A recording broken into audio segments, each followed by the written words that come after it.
Students, आज की video के अंदर डिस्कस करने जा रहे हैं how to solve a complex equation. और कम्प्लेक्स नंबर क्या होता है, इमेजिनरी नंबर्स क्या होता है, रियल नंबर्स क्या होता है, और हम किसी भी इक्वेशन को जो कम्प्लेक्स इक्वेशन है उसे कैसे सॉल्व कर सकते हैं विदाउट एनी प्रॉब्लम और विदाउट मिस्टेक। तो स्टूडेंट्स, बहुत ही आसान है क्वेश्चन को समझना। आप लोगों ने क्या करना है, इस वीडियो को पूरा देखना है ताकि आप लोगों का कॉन्सेप्ट क्लियर हो सके। मैंने एग्जाम्पल के तौर पर एक इक्वेशन लिखी भी है।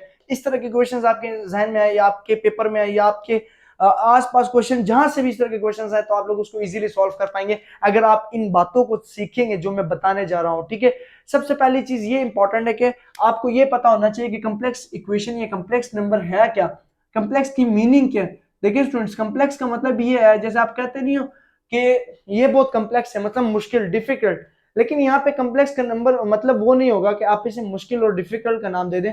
यहाँ पे कम्प्लेक्स इक्वेशन का मतलब ये होगा, मैं आपको समझाना चाहता हूँ जिस चीज के बारे में, कि जैसे जिसमें हमारे पास रियल और इमेजिनरी नंबर इन्वॉल्व हो जाए, रियल एंड इमेजिनरी नंबर। अब इसका मतलब क्या है, इमेजिनरी का मतलब क्या आ रहा है और रियल का मतलब क्या आ रहा है। रियल नंबर तो स्टूडेंट्स क्लास के अंदर आप लोग पढ़ते हुए आ रहे हैं कि what is a real number. So the real number is a constant number, for example 1 2 3 4, this is a real number. और इमेजिनरी नंबर हमारे पास कौन सा, देखिए इमेज क्रिएट करना। देखिए कॉम्प्लेक्स इक्वेशन, इमेजिनरी नंबर्स, ये ऐसे नंबर्स हैं जिनके ऊपर अभी भी रिसर्च हो रही है और इसके प्रॉपर आंसर नहीं मिल पा रहा। जैसे मैथमेटिशियंस ने क्या किया कि उन्होंने कहा कि आयोटा, हमारे पास एक इन्होंने नंबर इन्वेंट किया मैथमेटिक्स के अंदर और कहा कि आयोटा बराबर है -1 के। ठीक है, ये बात हमें समझ तो आ रही है कि आयोटा के बराबर अंडर रूट -1 को कर दिया और फिर इसके बाद कहते हैं कि iota square is equal to -1। ठीक है, ये भी समझ आ गया, लेकिन ये एक प्रॉपर इसका आंसर नहीं है। तो इन्होंने रिलेट किया कि अंडर रूट के अंदर -1 बराबर है आयोटा के, बट इसका हर एक, जैसे हम कहते हैं 2 + 1 इज इक्वल टू 3,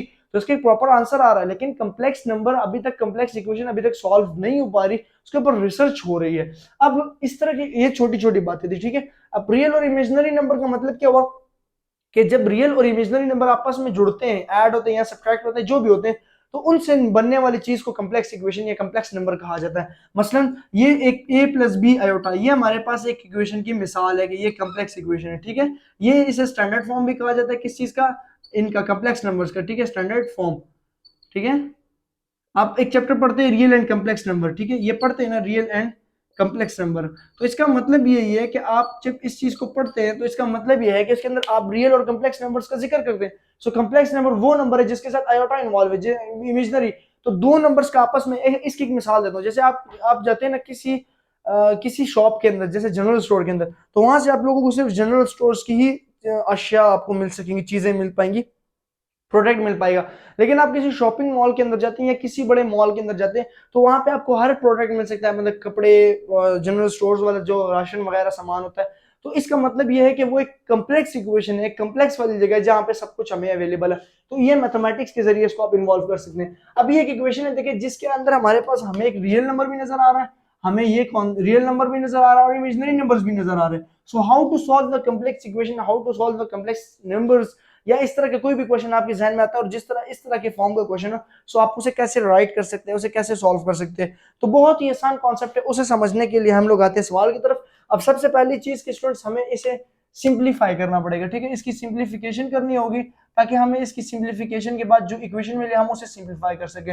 और ये दो तीन बातें आप लोगों ने याद रखनी, एक ये वाली बात, एक ये वाली बात कि ये क्यों इन्वॉल्व हुआ है। ठीक है, ठीक है, ये सारी चीज इसके ऊपर मैंने प्रॉपर वीडियो बनाई है कि how involve iota in mathematics, तो आप वो भी देख सकते हैं। ठीक है, अब इसी इक्वेशन को सॉल्व करते हैं कि 2 - 3 आयोटा, तो ये दोनों आपस में मल्टीप्लाई हो रहे हैं, तो इनको मल्टीप्लाई करेंगे, 2 × x + y आयोटा -3 आयोटा और x + y आयोटा। ठीक है, ये चीज आ गई और ये 4 + आयोटा आ गया। ठीक हो गया। फिर इसके बाद हमारे पास स्टूडेंट्स क्या होगा कि हम लोगों ने इसको इसके साथ मल्टीप्लाई करेंगे, तो 2x + 2y iota -3x iota -3y iota square is equal to 4 + iota. ये चीज आ गई। ठीक है स्टूडेंट्स, इसके बाद आयोटा स्क्वायर किसके बराबर है, -1। मैंने कहा था ना इक्वेशन में जरूरत पड़ेगी, सो इस आयोटा स्क्वायर की जगह आप क्या पुट कर दोगे, -1 को। ठीक है, इस आयोटा की जगह आप क्या पुट करोगे, -1 को। तो क्या इक्वेशन है कि 2x + 2y iota -3x iota, और ये माइनस प्लस हो जाएगा y, क्योंकि जब मैंने 3y और आयोटा की जगह -1 पुट किया तो इसके पीछे माइनस हो, तो ये माइनस और माइनस क्या हो गया, प्लस हो गया। ठीक है, इस वजह से मैंने इसे प्लस कर दिया और यहाँ पे आ जाएगा 4 + आयोटा। इसके बाद इक्वेशंस के हिस्से बन गए। अब देखिए, आयोटा आयोटा और आयोटा नजर आ रहा है, रियल रियल और रियल नजर आ रहा है, तो क्यों ना मैं इनको कंपेयर कर लूं, कंपेरिजन कर लूं कि हम क्या करते हैं, रियल और इमेजिनरी नंबर्स को कंपेयर कर रहे हैं, ठीक है, रियल एंड इमेजिनरी नंबर्स को। सो रियल नंबर क्या है हमारे पास, 2x plus 3y is equal to 4, ठीक है, and 2y iota minus 3x iota is equal to iota. तो जब आयोटा को हम लोग अलग करेंगे तो हमारे पास उसका कोई ना कोई सॉल्यूशन निकल आता है। हम या तो आयोटा को डिवाइड करा लेते हैं या तो आयोटा को कॉमन लेते हैं, तो कोई ना कोई हल निकल आता है। लेकिन इस इक्वेशन में आयोटा का हल नहीं है, उसके लिए फिर हमें कोई ना कोई नया मेथड सीखना पड़ेगा। तो ये हमारे पास एक इक्वेशन आई है, ठीक है, इसकी अब सॉल्यूशन में बताता हूँ कैसे करते हैं। और एक इक्वेशन यही है, तो इसमें से आप आयोटा को कॉमन ले लें। इसमें से आप क्या करें, आयोटा वाले टर्म को कॉमन लेंगे, तो यहाँ से आयोटा कॉमन आ गया, क्या बचेगा, 2y minus 3x is equal to iota. अब आयोटा दोनों साइड डिवाइड करा लें, इसका मतलब ये कि आयोटा वहां जाके डिवाइड हो गए, कट हो गए, ठीक है। तो ये आयोटा आयोटा कट गया, तो मैंने क्या किया, एक प्रॉपर स्टेप कर दिया। इसके बाद आपके पास इक्वेशन क्या आ जाएगी students, 2y minus 3x is equal to 1, ठीक है। अब इसको तरतीब दे दें, इसको लिखिए minus 3x plus 2y is equal to 1, ठीक है। अब ये दूसरी इक्वेशन कहला लेगी, ये पहली इक्वेशन कहला लेगी, ठीक है। तो दो इक्वेशन जो मेरे पास आई हैं, इनको आप यहां से जरा तरतीब दें, 2x plus 3y is equal to 4, और यहां से आ रहा है minus 3x plus 2y is equal to 1। तो ये हमारे पास दो इक्वेशंस आ गई। अब इन दो इक्वेशंस को आप मैनी ऑफ मेथड से सॉल्व कर सकते हैं। आप इसको साइमल्टेनियस इक्वेशन से कर सकते हैं, ठीक है, आप इसे क्रैमर रूल से कर सकते हैं, आप इसे इन्वर्जन मेथड से कर सकते हैं, आप एलिमिनेशन ऑफ मेथड से कर सकते हैं। जो आपके जहन में मेथड आ रहा है आप उससे इसको सॉल्व कर सकते हैं। तो मेरे जहन में जो मेथड आ रहा है मैं क्रैमर रूल से करता हूं इसे, तो क्योंकि क्रैमर रूल थोड़ा आसान है, आसान से मुराद इससे आंसर जल्दी निकल आता है और कोई मिस्टेक भी नहीं हो पाती, ठीक है।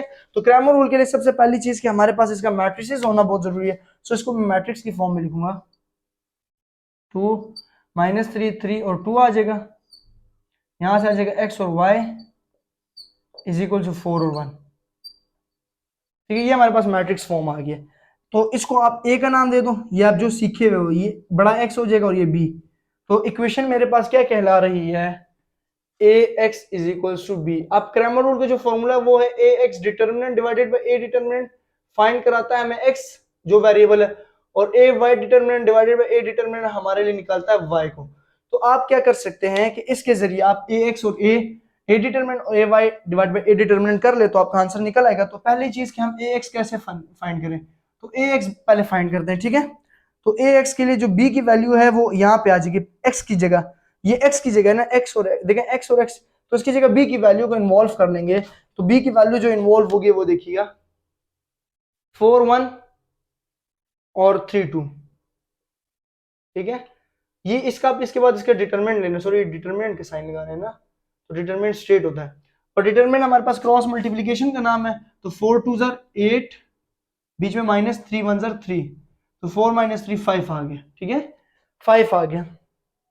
अब इसके बाद नीचे ए डिटरमिनेंट की जरूरत पड़ेगी, तो ए डिटरमिनेंट तो सिंपल ही है, ए डिटरमिनेंट ये है, तो निकाले 2 माइनस 3 3 और 2, तो 2 2 4 माइनस और माइनस 9, तो ये 13 आ गया, ठीक है। फिर हमें ए वाई की जरूरत पड़ेगी, और ए वाई जो है ये है, वाई की जगह बी को पुट करें, ये वाई की जगह बी को पुट करेंगे लेकिन मैट्रिक्स के अंदर, तो ये आ जाएगा 2 माइनस 3 और 4 और 1, तो ये आ जाएगा जी 2 और माइनस और माइनस 12, तो माइनस माइनस प्लस 14 आ जाएगा। तो ये ए वाई आ गया, ये ए आ गया, और ये ए एक्स आ गया। अब फॉर्मूला क्या कहता है कि एक्स को फाइंड करने के लिए आप क्या करोगे, A determinant divide by A X determinant को करें, तो ए एक्स डिटरमिनेंट का जो आंसर है वो है 5 और ए डिटरमिनेंट का आंसर है वो 13। तो एक्स की वैल्यू फाइंड आउट कर ली हम लोगों ने, रियल नंबर फाइंड आउट किया, ठीक है, और इमेजिनरी नंबर गायब है। ए वाई हमारे पास है जी 14 और 13, तो ये वाई की वैल्यू आ गई है, ठीक है। तो y और x निकल आया हमारे पास, बड़ा ही आसान मेथड था। आई होप आप लोगों को कॉम्प्लेक्स नंबर सॉल्व करना आ गया होगा। नेक्स्ट इस तरह की वीडियो के लिए चैनल को सब्सक्राइब कर सकते हैं। टैली मैथ, शुक्रिया।